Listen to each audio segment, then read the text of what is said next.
ఎన్నికల కోడ్ వచ్చిన తర్వాత, ఎన్నికల ఫలితాలు వెలువడిన తర్వాత 2 సందర్భాల్లో కూడా చంద్రబాబు నాయుడు, ఆయన కుమారుడు లోకేష్ ఇద్దరు కూడా ఈ రక్త చరిత్ర, నేను అభివర్ణిస్తా ఉన్నాను, ఇది రక్త చరిత్ర, ఈ యొక్క చీకటి అధ్యాయంగా చరిత్రలో మిగిలిపోతుంది. 2024లో మొట్టమొదటిసారి చంద్రబాబు నాయుడు, నేను అనుకుంటాను 1999లో అధికారంలోకి వచ్చాడు. అది బీజేపీ పార్టీ వల్లనే. ఆ తర్వాత 2014లో అధికారంలోకి వచ్చాడు. అది బీజేపీ సహకారం వల్లనే.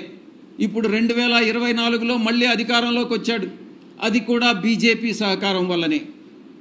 నేను చెప్తా ఉన్నాను, ఈ హింస ఇలాగే కొనసాగితే రాష్ట్రంలో బీజేపీ కూడా, రాష్ట్ర ప్రభుత్వంలో బీజేపీ భాగస్వామి కూడా ఉంది కాబట్టి బీజేపీకి కూడా ఈ బాధ్యత వహించాల్సి ఉంటుంది అన్నటువంటి విషయాన్ని నేను స్పష్టంగా చెప్తా ఉన్నాను. ఈ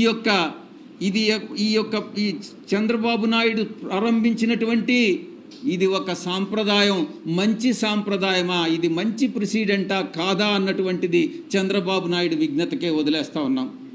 దీన్ని ఏ రోజు కూడా ఒక ప్రామాణికంగానో ఒక ప్రెసిడెంట్గానో మీరు నెలకొల్పవద్దు చంద్రబాబు నాయుడు అని నేను చెప్తా ఉన్నా.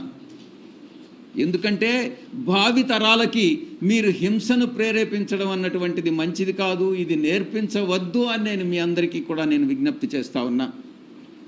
ఎవ్వరు కూడా హర్షించరు, సభ్య సమాజం హర్షించదు. ఈ విషయం చంద్రబాబు నాయుడు గుర్తుపెట్టుకోవాలి.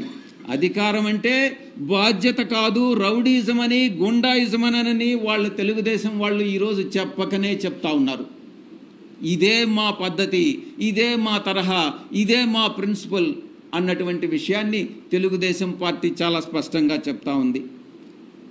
నోరు ఎత్తేటటువంటి బడుగు బలహీన వర్గాలు, నిరుపేదలు, వాళ్ళందరూ మధ్యతరగతి వర్గాలపైన తెలుగుదేశం పార్టీ చూపిస్తున్నటువంటి దందాలు కానీ, ఆ యొక్క జులాయితనం కానీ ప్రదర్శించడం చూస్తే సభ్య సమాజం తల వంచుకునేటటువంటి పరిస్థితి ఈరోజు ఆంధ్ర రాష్ట్రంలో.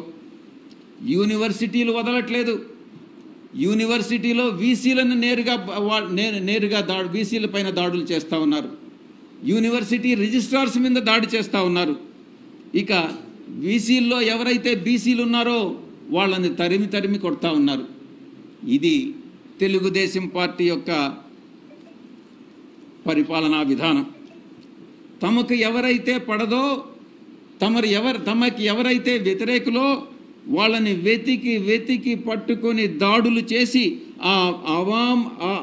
అమాననీయమైనటువంటి ఆ సంఘటనలన్నింటినీ కూడా షూట్ చేసి, వీడియో రూపంలో షూట్ చేసి దాన్ని సోషల్ మీడియాలో పెడుతున్నటువంటి పరిస్థితి ఈరోజు నెలకొని ఉంది అన్నటువంటి విషయం మీ అందరికీ కూడా తెలుసు. ఆంధ్రప్రదేశ్ రాష్ట్రాన్ని, బంగారు లాంటి ఆంధ్రప్రదేశ్ రాష్ట్రాన్ని ఏ రకంగా తగలబెడుతుంది ఈ తెలుగుదేశం పార్టీ అన్నటువంటి విషయాన్ని ఒక్కసారి కానీ తలుచుకుంటేనే కళ్ళ నీళ్ళు వస్తూ ఉన్నాయి. ఇది ఈరోజు ఉన్నటువంటి రాష్ట్రంలో పరిస్థితి. మంగళగిరిలో వేరే చెప్పాల్సినటువంటి అవసరం లేదు.